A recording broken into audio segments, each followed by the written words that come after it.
بيسألوني دايما ليه الكبدة لونها فاتح كده. تعالوا انا اقول لكم على الاسرار والحركات والتركات.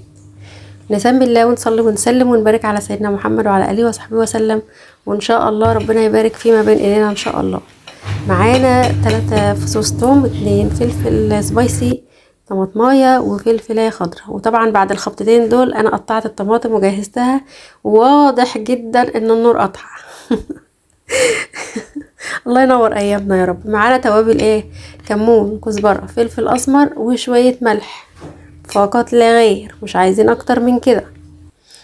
طبعا الحاجات دي بقى ظبطنا حاجتنا كده وقطعناها، وجينا بقى اول حاجه هنعمل ايه؟ هنشيل اللي هي الحاجه الشفافه اللي بتبقى فوق الكبده كده. طبعا الراجل شايل الجزء اللي هناك ده وساب دي، فانا لازما بروق وراها كده. لقيت حته دهنايه، لقيت حته عظمه، لقيت اللي لاقيه بشيله. يعني عايزين نروق على الكبده خالص وتبقى رايقه زي ما انتم شايفينها كده. وبسم الله نقطع بقى بالراحه كده قطع، ما هياش تخينه وما هياش رقيقه زي ما انتم شايفين كده. طبعا انا قاعده بحذف بقى في الحاجات اللي فيها خيالي دي. انتوا عايزين تشوفوا الوصفه ولا تشوفوني انا؟ الله يسامح اللي قطع النور.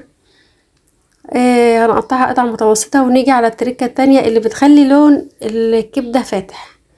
عصره ليمونه جميله كده اهيا، اكتب باللغه العربيه الفصحى. عصره ليمونه، وقيمه مثلا نص فنجان خل ابيض كده زي ما انتم شايفين اهو. بس كده هم اللي كانوا موجودين في الازازه. اللهم صل وسلم وبارك على سيدنا محمد وعلى اله وصحبه وسلم. باين قوي اللي ماسك لي الكشاف بتتحرك. الله يبارك لك يا موشا. بنقلب الكبده كويس كده، بتاخد مني بس يعني على ما اسخن الزيت اقوم رايحه مصفياها من الليمون ومن الحاجه عشان تبقى ناشفه. عايزين الطاسه سخنه جدا، وبعد كده بنحط الزيت لما يبقى سخن جدا. بنحط عليه الكبده وبنقلبها واحده واحده. طبعا انت هتحسوا كده ان انا متحمسه بقى، لان طبق الكبده بتاعي مميز جدا. احنا هنعملها المره دي بطريقه المحافظات كلها طبعا، لان الطريقه الاسكندراني ان احنا بنخلي الكبده يا دوبك لونها بيتغير، اللي بتبقى اللون بني فقط لا غير، بنسمغها يعني.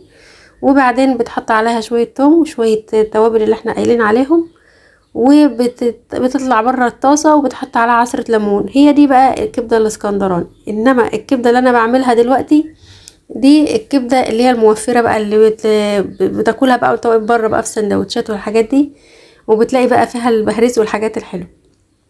هقول لكم على الطريقه دلوقتي. طبعا لما الكبده كلها بقت لون واحد، شوفوا كده اهو. مش عايزين نحط حاجه، كل ده والنار لسه عاليه. نحط بقى التوابل بتاعتنا، وبرده تقليبه حلوه كده، تقليبه عاليه انما شويه صغيرين بقى. وهنهدي النار، يعني نهديها نخليها متوسطه يعني. شوفوا بقى انا لا نقطه ميه ولا حاجه، بسبب ان احنا معليين النار على الطاسه. تعالوا بقى ايه اللي جاي عليه الدور، اللي هي البصله المفرومه اللي انا اصلا ما صورتهاش. انتوا شايفينها هي صغيره، بصله صغننه كده يعني. انا بقول لكم انا عامله الكبده المره دي بطريقه المحافظات، وهتلاحظوا ان الكبده فعلا لونها فاتح بسبب الليمونه اللي انا عصرتها، وبسبب شويه الخل الابيض اللي انا حطيتهم. وطبعا زي ما انتم شايفين كده اهو، انا شويه التوم ده اللي هو 3 فصوص مقطعين مش مفرومين. كل اكله ولها نظامها، يعني في اكله بتبقى تحس ان التوم يبقى مفروم، واكله تانية اللي هو الفصين دول يكونوا متقطعين كده وخلاص. طبعا يا جماعه لازم الكبده ما تاخدش وقت على النار عشان ما تعضمش. طبعا ده الفلفل، الاتنين السبايسي والواحده البلدي. واللي عايز حسب الرغبه ان الفلفل يبقى بلدي بس ما يكونش مشطشط ولا حاجه. انا طبعا ما قفلتش الكاميرا خالص. الكبده ما بتاخدش دقايق اساسا، يعني لو فضلت اكتر من كده بتعضم. ادي الطماطم بتاعتي يا دوبك عايزاها بس تدبل، يعني قريت من على الوش كده اهوت. طبعا النار بتاعتي بقى لما كانت عاليه بقت متوسطه. هغطي الحله او اغطي الطاسه يعني، وهمشي بس قيمه مثلا 60 ثانيه او اقل من دقيقه مثلا يعني. ذكرتك الروح حبا وبعد شويه الثواني اللي خلصت الكبده زي ما انتم شايفين، شفتوا الجمال يا جماعه. اللهم صل وسلم وبارك على سيدنا محمد وعلى اله وصحبه وسلم. اذا وصلتوا لهنا انا متشكره لكم جدا جدا على حسن الاستماع وحسن المتابعه، واللي لسه داخل جديد يتفضلوا لفوا لكم لفه في المحتوى كده، وان شاء الله يعجبكم وتلاقوا حاجات تستفيدوا منها. طبعا ذوق الطبق ده على ذوق اللي بيعمل، واكيد اكيد المفروض ما كنتش احط خيار. انا اكلت السلطه دي على طول فورا بعد التصوير. واذا وصلتوا لحد هنا متشكره لكم جدا جدا على حسن الاستماع، وما تنسونيش في لايك وشير ودعوه حلوه من قلوبكم الحلوه يا طيبين، اجمل متابعين في الدنيا. انتظروني ان شاء الله في وصفه جديده.